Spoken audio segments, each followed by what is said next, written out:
사무엘하 23장 13절에서 17절 말씀입니다.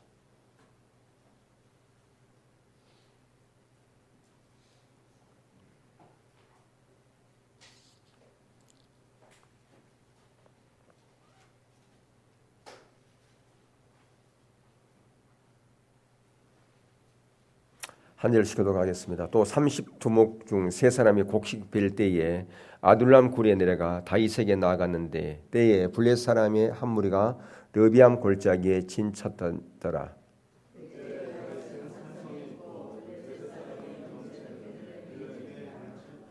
다윗이 소나이 이르되 베들레헴 성문 곁 우물물을 누가 내게 마시게 할까 하며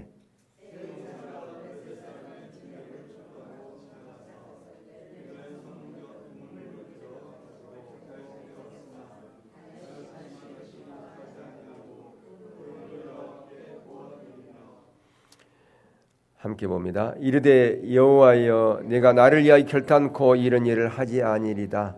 이는 목숨을 걸고 갔던 사람들의 피가 아니니까 하고 마시기를 즐겨하지 아니하라.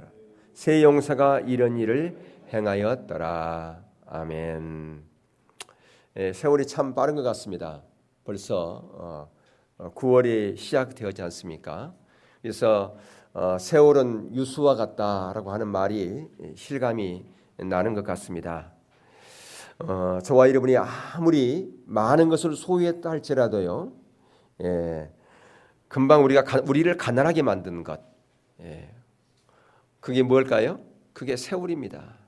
내가 아무리 가진 것 많아도요, 재산이 아무리 많다 할지라도, 내가 아무리 아름다운 미모를 갖고 있다 할지라도, 또 아니면 내가 건강을 갖고 있다 할지라도, 세월 앞에서는요, 그 모든 것이 다 우리를 가난하게 만들어요. 세월 앞엔 장사가 없지 않습니까? 그래서 항상 우리가 겸손하게 살아야 되겠다 그런 마음을 갖습니다. 오늘 본문에 보면 이제 사울의 뒤를 이어서 다윗이 왕이 되었습니다. 이제 왕이 되면 여러 가지 해야 될 일들이 많이 있겠지요. 근데 그 중에서도 가장 먼저 해야 될 일이 무엇이었느냐? 압살롬이 튀어나와요. 블레셋으로부터 점령당했던 빼앗겼던 그 땅들을 회복하는 것이 무엇보다 급선무였던 것 같습니다. 그래서 지금 다윗은 군사들이 이끌고 블레셋과 전쟁을 지금 치르고 있습니다. 지금 블레셋은 지금 어디를 지금 차지하고 있냐면 베들레헴이라고 하는 다윗의 고향을 차지하고 있었습니다. 그러다 보니까 다윗이 어쩌면 더 베들레헴을 회복하고 싶은 그런 마음이 있었을지도 모릅니다. 지금도 베들레헴은 이스라엘 땅이 아닙니다. 그러니까 그 참 이스라엘은 재밌어요. 도시, 그러니까 한 두 개의 도시는 이렇게 성벽이 쌓여 있어요. 이렇게, 그러니까 담이 쌓여 있다. 큰 담으로 둘러싸여 있어요. 왜냐하면 그곳은 이스라엘 땅이 아니라 팔레스틴 지역이기 때문에 그렇습니다. 그러니까 베들레헴이 그렇고 여리고가 그렇습니다. 그래서 여리고라고 하는 도시 삥 둘러서 담이 쌓여져 있어요. 그래서 지금도 보면 그 담 사이의 문으로, 조그마한 문으로, 차가 다니는 문도 있지만 사람이 다니는 문이 있어요. 그래서 아침이 되면 이 팔레스틴 지역에서 많은 젊은이들이 이스라엘로 들어옵니다. 그리고 저녁이 되면 또 그리 다시 돌아가요. 뭐하러 옵니까? 일하러 오는 겁니다. 거의 이제 일하는 사람들은 다 이 팔레스틴 지역에서 와요. 같이 공존하고 있어요. 그런데 이스라엘 사람들이 그 지역에 함부로 들어갔다가는 큰일 납니다. 관광객들이 갈 수 있지만, 그래서 저희 이스라엘 이렇게 성지 갔을 때 이 팔레스틴 지역하고 이스라엘 지역하고 완전히 모든 것이 달라요. 종교도 다르고 언어도 다르고, 그렇습니다. 그래서 이 팔레스틴 지역에 있는 그 지역은 가자 지역하고 또 여리고하고 베들레헴, 이 지역이 있어요. 그러니까 이제 그 당시 이 블레셋에 의해서 이 베들레헴이 점령당하고 있었는데 이걸 이제 다시 회복하기 위해서 전쟁이 시작되었어요. 근데 전쟁이 시작되어졌는데 많이 이제 전쟁을 치르다 보면 지치고 피곤할 수도 있습니다. 근데 지금 오늘 본문에 보니까 그때 그 당시가 곡식을 베일 때라라고 하는 겁니다. 그러니까 더위가 이제 시작이 되어졌을 때라라고 하는 것이죠. 그러니까 많이 지쳐 있을 뿐 아니라 덥고 그러니까 목이 말랐겠죠. 목이 말랐는데 지금 저 멀리서 뭐가 보이냐면 자기 고향 땅이 보이는데 고향 땅에 뭐가 생각났냐 갑자기 거기에 우물물이 생각난 거예요. 참 그 우물물 정말 시원하고 달았는데 그래서 거기가 자기 어릴 때부터 양도 치면서 그 물도 마시고 또 양들에게도 그 물을 먹이기도 했을 거라 그 말이죠. 그러니까 지금 그것을 생각하고 있다 말이죠. 지금 이제 우리가 더위 그러면 올해만큼 심한 더위. 근데 갑자기 며칠 만에 날씨가 완전히 바뀌어 버렸지 않습니까? 참 희한해요, 그죠? 우리가 이게 더위를 피하는 방법도 여러 가지가 있습니다. 우리가 더우면 선풍기 앞에 에어컨 앞에 있고 또 땀이 많이 나면 목욕탕 가서 샤워하면 되는데 오래전만 하더라도 뭐 에어컨이 없을 때 선풍기가 없을 때는 무엇을 가지고 더위를 쫓았어요? 부채 가지고. 그리고 덩 더우면 샘물 곁에서 등목하면 얼마나 시원합니까? 요즘 젊은이들은 등목이 뭔지도 잘 모를 거예요. 등목 어떻게 하는 건데요? 등목이 뭔데요? 무슨 목마 타는 거냐고 그렇게 얘기를 하는 사람도 있을 거예요. 그래서 지금 다윗은 고향 그 베들레헴 거기서 성문 곁에 있는 그 우물물을 생각했다라고 하는 거죠. 그것을 지금 마셨으면 정말 좋겠다. 그런데 지금 그것을 마실 수 없다 그 말이에요. 여러분 그러지 않습니까? 갑자기 어릴 때 먹고 싶은 먹었던 그 음식들 지금 누가 그런 거 찾지도 않아요. 찾을래 찾을 수도 없고 그런 거 먹고 싶을 때가 있지 않아요? 예를 들면 뭐 개떡 같은 거. 개떡 드셔보셨어요? 요즘 누가 개떡 먹어요 그거?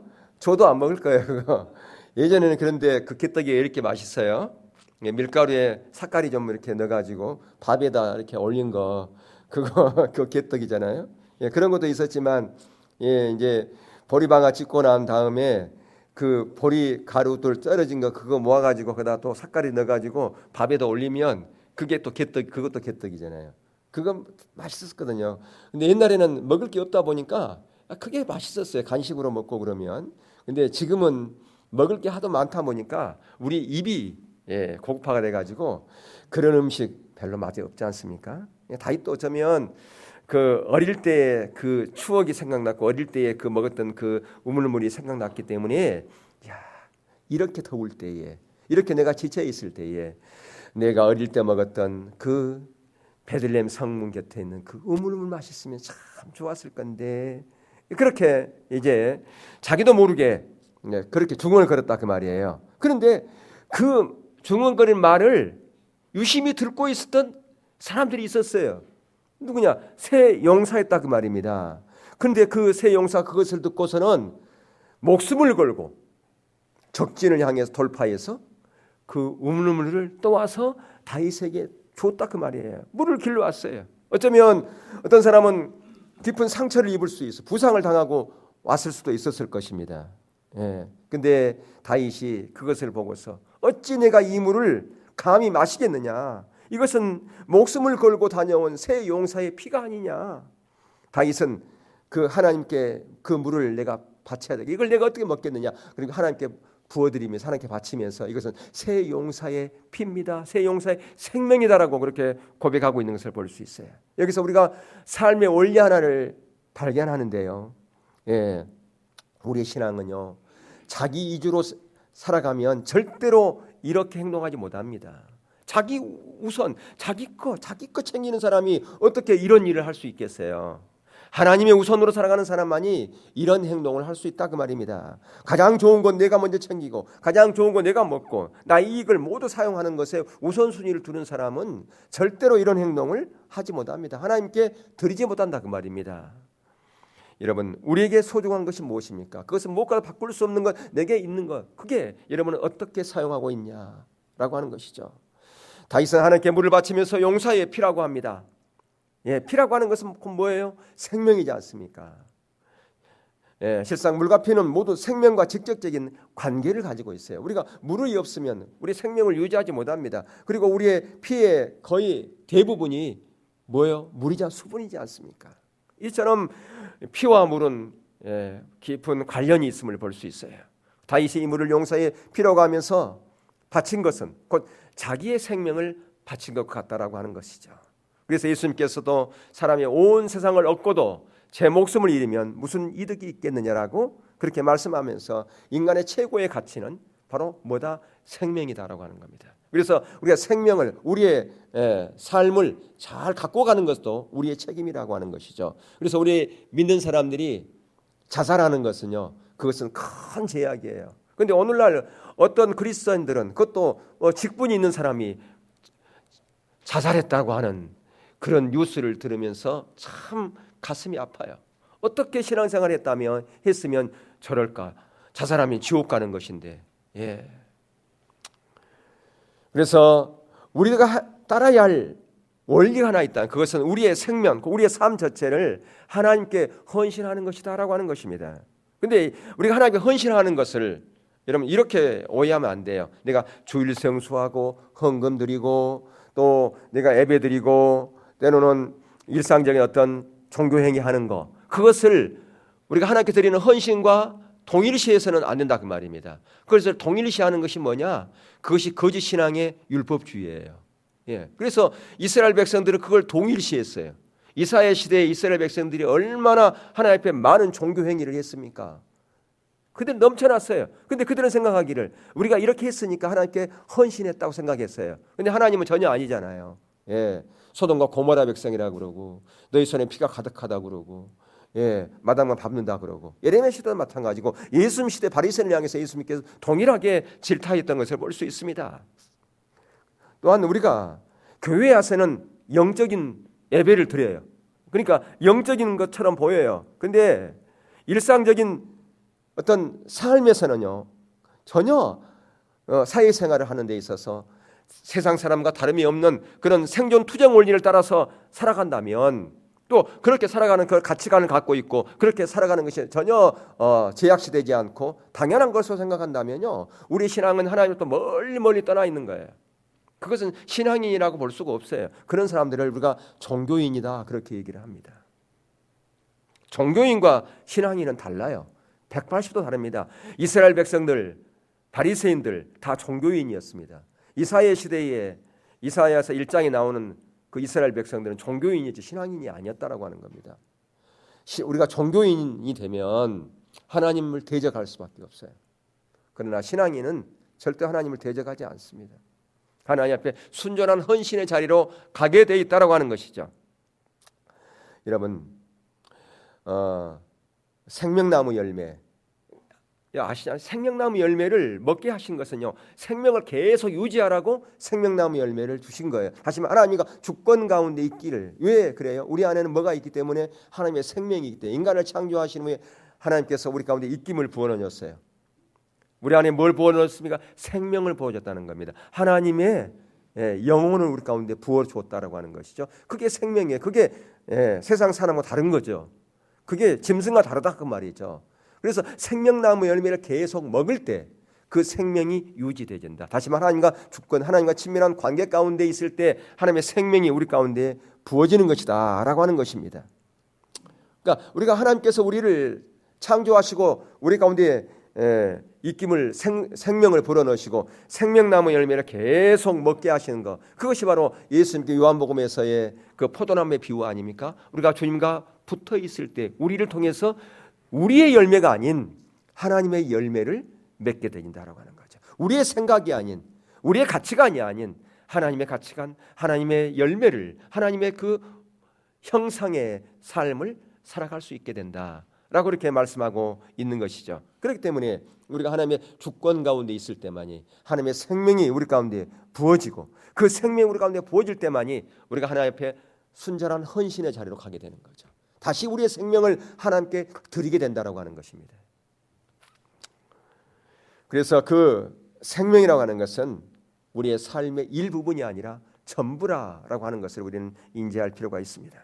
다시 말해서 우리가 이 땅에 살아가면서 신앙생활하면서 자기 중심적인 신앙이 아니라 철저하게 하나님 중심적인 그런 신앙생활을 해야 된다. 다시 말하면 우리의 인격, 우리의 지식, 우리의 물질과 권력, 우리의 영예, 지혜, 그 모든 것이 우리의 뜻을 따라서 사용하는 것이 아니라 철저하게 하나님의 뜻을 위해서 사용되도록 날마다 우리가 하나님께 뜻을 묻고 하나님의 마음을 다해서 뜻을 다해서 그렇게 헌신하는 자리로 가야 된다라고 하는 것이죠.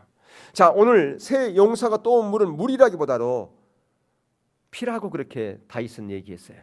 그래서 그것을 자기가 마시지 않고 하나님께 부어드리지 않습니까? 그리고 자기 때문에 사랑하는 부하들이 죽을 수 있었는데 다시는 그렇게 하지 않겠다라고 그렇게 다짐을 합니다. 그런데 이 일로 인해서 군사들의 사기가 충천했어요.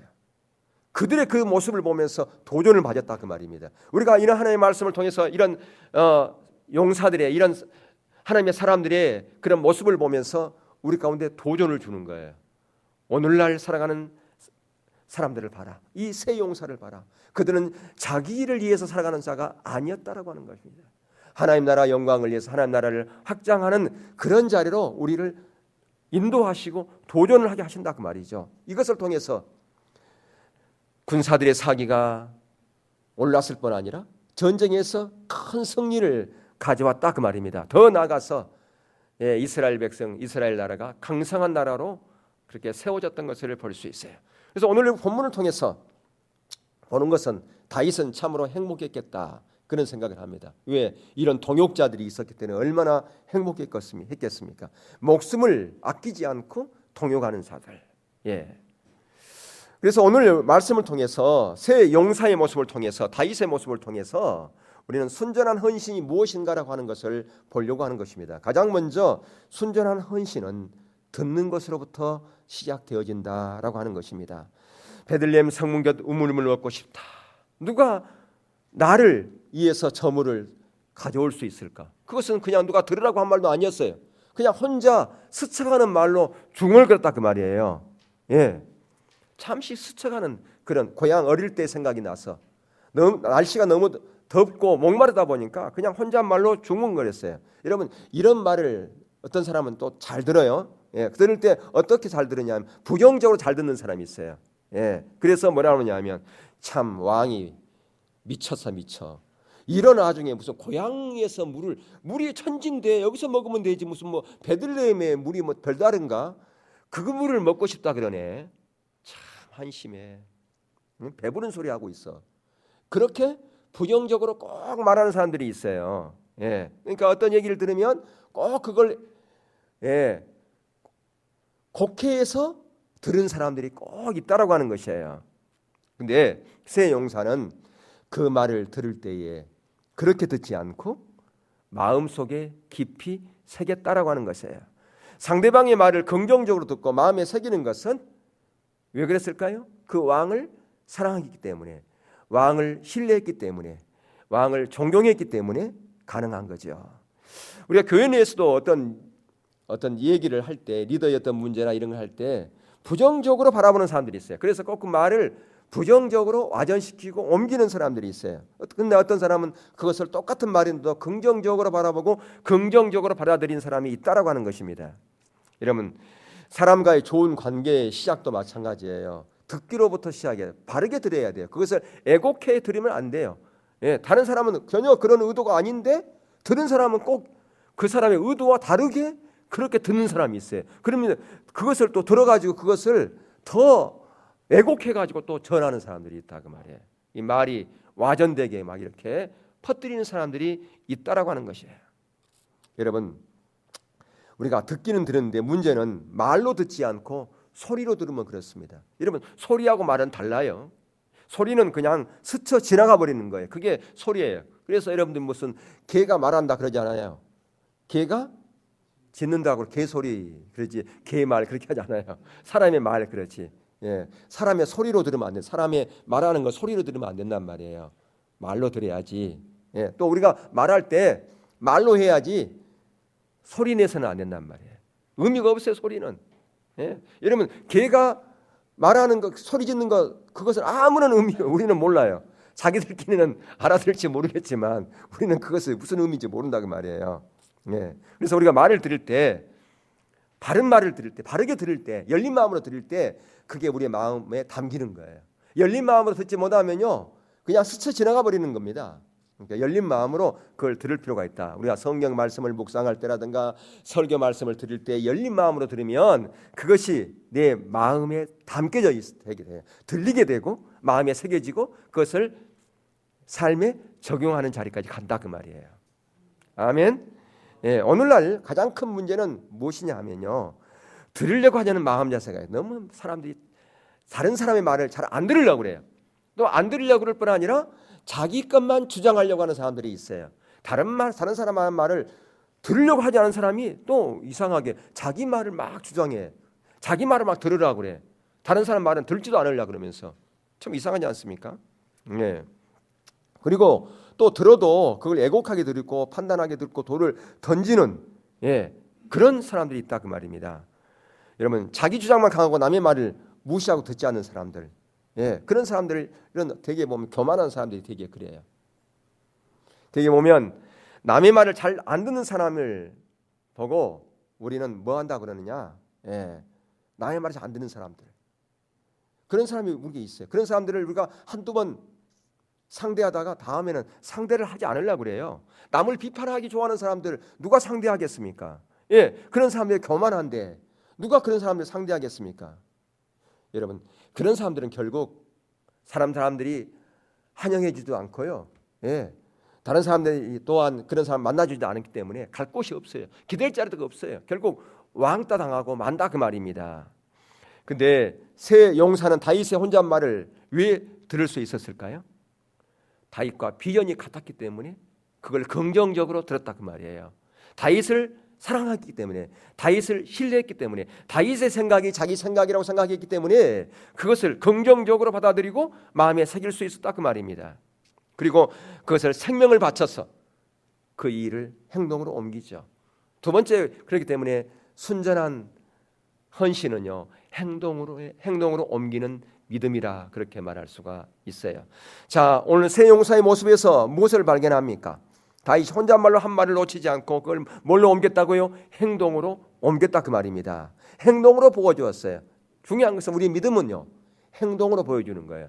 말로 말하는 거 그게 무슨 아무 의미가 없어요. 믿음은 뭘로 보여주는 거라고요? 행동으로 보여주는 것이 믿음이다. 그래서 세 명의 용사는 다윗의 말을 듣고 가만히 있지 않았어요. 그들은 자기의 목숨을 바쳐서 그 사명을 감당하기로 했다라고 하는 것입니다. 결국 이 세 명의 용사는 사명을 감당하지요. 물을 길러 옵니다. 아둘람 굴에서 베들레헴까지는요 50리입니다. 앙복 100리, 그것도 그냥이 아니라 적들이 가득한 그곳을 뚫고 가야 돼요. 그런데 그게 얼마나 어려웠겠습니까? 그게 그냥 할 수 있는 게 아니에요. 정말 그 마음, 그냥 마음이 아니에요. 내가 이 일을 반드시 하리라, 내가 이것을 하리라 라고 하는 그런 결단이 없이는 그렇게 옮길 수가 없다 그 말입니다. 어떻게 보면 참 어리석지 않습니까? 바보스럽지 않습니까? 논리에 맞지 않습니다. 어떻게 적진을 뚫고서 그 물 한 병 그걸 구하려고, 생수 한 그릇 구하려고 그렇게 간단 말이야. 그 거리가 앙복 500리가 되는, 아니 100리가 되는 그 거리를, 참 어리석고 논리에 맞지 않는 행동이다 그 말입니다. 근데 이 세 사람 중에 어떤 사람은 정말 용기가 있는 사람이 있었을 거고, 어떤 사람은 지혜가 있고, 어떤 사람은 정말 힘이 있는 사람이, 무술이 뛰어난 그런 사람도 있을 수도 있을 거예요. 다 달리 달란트가 있을 수도 있어요. 서로 가진 능력은 다를 수 있습니다. 그런데 그들이 모두가 다 한 마음으로 그 한 목적을 향해서, 한 목표를 향해서 달려갔다라고 하는 것을 볼 수 있어요. 한 목적이에요. 그렇습니다. 우리가 공동체는 한 목적을 향해서 달려가야 되는 거예요. 한 비전을 향해서 달려가야 되는 거예요. 그러면 이루어지는 거예요. 아무리 난공불락의 요새가 가로막고 있다 할지라도 그 일들을 이룰 수 있다고 하는 것을 볼 수가 있어요. 자, 이 세 명의 용사들은 각기 달란트는 다를지 모르지만 그들에게는 한 목적이 있었어요. 한 비전이 있었어요. 그러다 보니까 수많은 적들이 가로막고 있었지만 그 장애물을 뚫고서 그 임무를 완수할 수 있다고 하는 거예요. 비전이 같으면, 목적이 같으면, 마음이 하나 되면 이룰 수 있다고 하는 것을 우리가 보게 됩니다. 우리 교회 안에도 많은 사람들이 하나님께로부터 각기 다른 달란트를 가지고 모여 있습니다. 어떤 사람은 이런 일을 다른 사람은 잘하는 사람이 있고, 어떤 사람은 또 저런 일을 잘하는 사람이 있고, 다 달란트가 다르다 그 말이에요. 근데 문제는 그 달란트를 사장시켜버리면 문제가 있어요. 그 달란트를 내가 어떻게 활용할 것인가, 어떻게 사용할 것인가, 내가 하나님 나라 영광을 위해서, 하나님 나라 확장을 위해서, 내가 몸된 교회를 위해서 이 달란트를 내가 어떻게 쓸 것인가 고민하고, 그것이 보여졌다면 그 사명을 감당하는 자로 가야 되는 거예요. 그럴 때에 내 달란트가 활용되어진다 그 말이에요. 달란트가 하나님께서 기이하게 우리가 주신 그것대로 활용될 수 있다라고 하는 겁니다. 그래서 이 다윗의 새 용사는 그 사명을 감당하되 드러내지 않았어요. 떠들지 않았어요. 내가 이거 한다. 야, 너들 봐라. 내가 이걸 가지고 올 거야. 다윗에게도 말하지 않았습니다. 다윗에게 말했으면 어떻게 할까? 다윗이 허락했겠어요? 말렸겠지요. 근데 조용하게 했다 그 말입니다. 여러분, 순전한 헌신은 조용하게 하는 것입니다. 드러내지 않고 하는 거예요. 어떤 사람은 막 어떤 일을 하면서 막 드러내고 막 하는 사람들이 있어요. 내가 막 이런 일 한다. 봐라.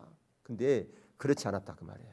순전한 헌신은요, 자기를 드러내지 않고 조용하게 한다 그 말입니다. 남이 혹시라도 나를 볼까 봐서 그냥 몰래 하는 사람들이 있어요. 근데 그것이 어떤 길인데요? 죽음의 길이 될 수 있어요. 어려운 길이에요. 그런데 조용하게 행동으로 옮겼다라고 하는 것입니다. 오늘날 우리에게 필요한 사람은 이처럼 조용하게 행동으로 옮기는 자, 순전한 헌신을 하는 자, 이러한 자가 오늘날 필요한 겁니다. 여러분, 교회 생활에는 두 가지 길이 있어요. 하나는 참여하는 길이 있고요, 방관자의 길이 있습니다. 여러분, 참여하는 길은요, 참여하는 사람은, 하나님의 일에 참여한 사람은 하나님께서 거기에 기쁨을 줍니다. 말로 다할 수 없는 행복을 줘요. 은혜 받는 자리에 갑니다. 왜? 하나님의 일에 참여했기 때문에 기뻐요. 근데 우리가 방관자의 자리에 가면 안 돼요. 방관자, 다른 말로 하면 들러리의 인생에 대해서 안 된다 그 말이에요. 여러분, 예수님께서 이제 신랑 돼서 오실 때 우리가 그리스도로 신부로 나가잖아요. 근데 여러분, 결혼식 때 보면 신부가 있는가 하면 신부 앞에서 누가 앞에서 있던가요? 들러리가 있어요. 들러리. 여러분, 어떤 자가 들러리 되는지, 방관자는 들러리 될 수밖에 없어요. 방관자로 있는 사람은요, 들러리예요. 들러리. 예수님께서 신랑으로 오실 때 여러분, 신부로 나가야 되겠어요? 들러리로 나가야 되겠어요? 신부로 나가야 되겠죠. 여러분, 결혼식 때의 주인공은 신랑 신부지 들러리가 아니에요. 모두가 다 신랑 신부에 주목하지 들러리에 주목합니까? 그렇지 않다 그 말이에요. 여러분, 우리가 천국 잔치에 갈 때 주인공이 돼야지 들러리가 되면 안 된다 그 말입니다. 그러기 위해서는 우리가 우리의 주어진 사명을 감당하는 자를 가야 돼요. 방관자가 아니라 참여하는 자가 되어야 된다라고 하는 것이죠. 여러분 모두가 다 행동하는 그리스도인이 될 수 있기를 주의 이름으로 축원합니다. 세 번째, 순전한 헌신은 최선을 다하는 거예요. 나에게 맡겨진 일, 그것을 최선을 다하는 거예요. 이들이 세 용사가 적진을 뚫고 가는데 너무너무 적이 강력한 거예요. 야, 안 되겠다, 돌아가자. 그러지 않았어요. 끝까지 자기들의 맡겨진 사명을 안수했던 것을 볼 수 있어요. 최선을 다해서 끝까지 자기에게 맡겨진 일들은 내가 어떻게 하든지 내가 일을 하리라. 내게 맡겨진 일이니까.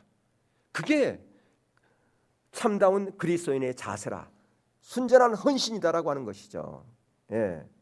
그래서 지금 다윗은 그와 함께한 동역한 사람의 이름이 지금 오늘 성경 말씀에 기록되어 있는 것을 볼 수 있어요. 여러분, 성경에 기록되어 있는 그 사람들의 인물은 다 하나님 나라 그 왕국을 완성하는 데 있어서 정말 필요한, 정말 위대한 사람들, 정말 없어서는 안 될 사람들, 수고한 사람들의 이름이 기록되어 있는 것을 볼 수 있어요. 그것은 뭐냐? 결국 우리의 이름이 저 천국에 기록되어 있고, 또 하나님께서 우리를 마지막에 큰 상급으로 우리 가운데 주시는 것과 연관되어 있다고 하는 것입니다. 여러분이 주님의 나라를 위해서 헌신한 그 모든 것이 어디에 기록되어 있다고요? 하나님 나라에 기록되어 있음을 여러분 기억할 필요가 있습니다. 예, 그것은 하나님 나라에 갔을 때 우리가 큰 상급으로 이어지는 것입니다. 하나님은 그의 나라 확장을 수고한 동역자, 그 모든 한 사람 한 사람을 기억하고 있고 그들을 귀하게 여기시는 거예요. 그래서 사도 바울은요, 로마서 16장에서 그와 동역한 사람들의 이름을 하나하나 아주 상세하게 기록하고 있어요. 무슨 의미로 그렇게 기록하고 있었을까요? 예, 여러분, 사도 바울이 사도 바울 된 것은 혼자 힘이 아니었다 그 말입니다. 그 주위에서 얼마나 많은 사람들이 함께 동역했습니까? 얼마나 많이 수고했습니까? 얼마나 많은 사람들이 정말 헌신했습니까? 좀 조용하게 소리내지 않고 그렇게 바울과 함께 동역했기 때문에 바울 사도를 통해서 엄청난 하나님 나라가 확장되었던 것을 볼 수 있어요. 하나님 나라가 확장된 그 일은 바울 사도 한 사람의 일로 되어진 게 아니었다고 하는 것이죠. 그러면서 그가 그 사람들을 한 사람 한 사람을 다 기록하고 있어요. 첫 번째, 그것은 그 사람들을 위로하기 위함이다 그 말입니다. 그리고 오늘 살아가는 저와 여러분에게 뭘 주는 위함이냐? 도전을 주는 거예요. 하나님의 일에 동참하면 이렇게 생명책에 기록되어진다. 그걸 우리 가운데 말씀해 주고 있다 그 말이에요. 하나님의 생명책에 여러분의 이름이 기록되어질 수 있기를 주의 이름 축복합니다. 근데 방관자로 있으면요, 들러리기 때문에 기록될 수가 없어요. 그래서 하나님께서는 나에게 맡겨진 그 사명을 정말 하나님의 은혜를 구하고 최선을 다해서 그렇게 그 일들을 감당하는 자들에게 하나님께서 은혜를 주시고요, 그들에게 상급을 주신다고 하는 것입니다. 하나님의 확장을 위해서 저와 여러분 모두가 다 부름받았어요. 한 사람 예외가 없어요. 나는 예외야, 나는 열애야, 그런 게 아니라니까요. 우리를 구원하신 목적이 뭔지 아세요? 죄악 가운데서 우리를 불러서 단순히 천국 가기 위해서요? 아니에요. 그것은 전혀 모르는 거예요. 우리 한 사람 한 사람을 불러서 하나님 나라의 동역자로 세우기 위해서 우리를 불렀다니까요. 성경은 계속 다 그렇게 돼 있어요. 우리를 동역자로 살아가려고 하기 위해서는 하나님과 친밀함이 우선이어야 돼야 되고요. 하나님의 의도와 목적을 알아야 되기 때문에 하나님과 친밀함을 말씀하시는 거죠. 아까도 말씀드린 요한복음 15장의 포도나무 비유가 바로 그러한 말씀이지 않습니까? 저와 여러분을 모두가 다 하나님 나라 확장을 위한, 하나님의 영광을 위한 동역자로 불렀다라고 하는 것입니다. 그렇다면 내가 맡겨진 그 사명이 뭘까? 나를 부르신 하나님의 뜻이 뭘까? 그것을 분명하게 인식하고 그 뜻에 여러분이 반응하는 자로 가야 돼요. 행동을 옮기는 자로 가야 된다 그 말입니다. 맡겨진 일을 그냥 대충 하고 끝내버린 것이 아니라 내가 반드시 이 사명 내가 안수하리라, 마치리라, 그렇게 최선을 다해서 가야 된다라고 하는 것입니다. 오늘 적진을 뚫고 갔던 그 세 용사, 어떻게 보면 참 그들의 모습 보면 한심하지 않습니까? 바보스럽습니다. 어떻게 그런 일을 할 수 있어? 생명을 담보로 해서 어떻게 그렇게 할 수 있단 말인가? 근데 다윗은 그것을 보면서 그 물을 먹지 않았지요. 왜 먹지 않았습니까? 그들의 생명이라. 이 물은 그들의 피다, 그들의 생명이다, 그렇게 말하고 있습니다. 어쩌면 다윗은 그들의 그 떠온 물을 보면서 눈물을 흘렸을 겁니다. 그러면서 군사들을 향해서 이들의 행동을 보라. 이들이 이렇게 적진을 뚫고서 내가 혼잣말로 중얼거렸던 그 말을 듣고서 이렇게 생명을 아끼지 않고 이렇게 했었다. 얼마나 그 군사들이 도전받았겠습니까? 그들의 사기가 올랐겠지요. 그래, 나도 저들처럼 내 목숨 바쳐서 주님의 나라를 위해서, 이 나라를, 이 민족을 위해서 내가 싸우리라. 그래서 용기가 백배해서 그들이 그 전쟁에서 승리하는 것을 볼 수가 있어요. 여러분, 목회하면서 참으로 어떨 때는 안타깝고요, 좀 감동되는 그런 것이 있어요. 아주 어려운데 그 어려운 가운데서도 물질적으로 헌신하는 사람들이 있어요. 그럴 때면 참 마음이 아파요. 이분이 이 물질은 이분에게는 엄청난 큰 것인데 덜 먹고 덜 쓰고 이것을 가지고 오다니. 그러면 저절로 그냥 기도가 나오죠. 하나님, 저는 갚을 길이 없지만 주님께서 갚아주세요. 주님께서 저들의 삶을, 저들의 가정을 책임져 주세요. 그들에게 영혼의 자유를 허락해 주십시오라고 그 기도가 절로 나옵니다. 그들이 그 물질이 없어서 때로는 불편할 수 있어요. 어려울 수 있어요. 그러나 그들에게는요, 하나님께서 놀라운 은혜를 부어주셔서 그들의 영혼은 엄청나게 자유로울 겁니다. 하나님이 세상에 줄 수 없는 그런 진정한 안식을, 평강을 허락해 주실 것입니다. 여러분, 하나님 나라는 우리 한 사람 한 사람들의 섬김과 헌신을 통해서 세워져 가는 것입니다. 어떤 특별한 사람들만의 전유물이 아니고 어떤 사람들의 헌신을 통해서만 이루어진 게 아니라 그 말입니다. 저와 여러분 모두가 다 함께 헌신하여 나갈 때에 하나님 나라는 완성되어져 감을 기억할 필요가 있습니다. 몸낸 교회가 세워지는 것도 마찬가지입니다. 비록 처음에는 우리가 서로 비전 이런 부분이 목표가 희미하게 보일 수도 있어요. 근데 우리가 마음을 합히며 내가 한 걸음 한 걸음 그렇게 동역하는 그런 자로 가면 비전이 선명하게 인식할 수 있어요. 그래서 빌립보서 3장에서 사도 바울은 그는 그 인생의 항문기에 나이 들어가지고 이제 죽을 날이 얼마 안 남은 그때도 그는 뭘 향해서 갔어요? 하나님 주신 그 비전을 향해서, 그 부르신 상급을 향해서 그는 달려갔다라고 그는 고백하고 있습니다. 여러분, 여러분의 비전, 여러분의 부르심의 상급, 여러분 그것을 보시면서 달려갈 수 있기를 축복합니다. 여러분 뒤의 것을 완전히 잊어버리고 앞을 향해서 달려가야 돼요. 뭘 향해서요? 주님이 주신 그 비전을 향해서, 주님이 주신 그 의도와 목적을 향해서 달려갈 필요가 있다 그 말입니다. 그것을 위해서 우리를 불렀기 때문에 그렇습니다. 내가 비록 다른 사람보다 달란트가 부족하고 연약하고 부족한다 할지라도 내가 해야 될 게 뭐냐? 우리는 알고 있어요. 하나님이 내가 특별히 주신 그 달란트가 뭔가를 우리는 알고 있습니다. 저와 여러분은 알고 있어요. 그것을. 그래서 그것을 내가 사장시키지 말고, 그래서 땅에 묻어버리지 말고, 한 달란트 받은 자처럼 땅에 묻어버리는 어리석은 자가 되지 않고 내가 이것을 활용하리라. 최선을 다해서 내가 헌신하리라. 마지막까지 헌신하리라. 예, 행동으로 내가 옮기리라. 그래서 하나님의 기뻐하는 자리에 서서 하나님 보시기에 합당한 기뻐하는 그런 여러분의 인생의 삶을 갖고 가실 수 있기를 주의 이름으로 축복합니다. 여러분의 인생 하나님께서 지금도 써내려가는데 그 인생 그 마지막에 하나님께서 잘했다. 네가 작은 일에 충성했으니 더 큰 것으로 내가 너에게 맡기리라고 하는 그 주님의 그 놀라운 음성과 평가를 받아 누리는 여러분의 삶이 되어줄 수 있기를 주의 이름으로 축원합니다. 찬양.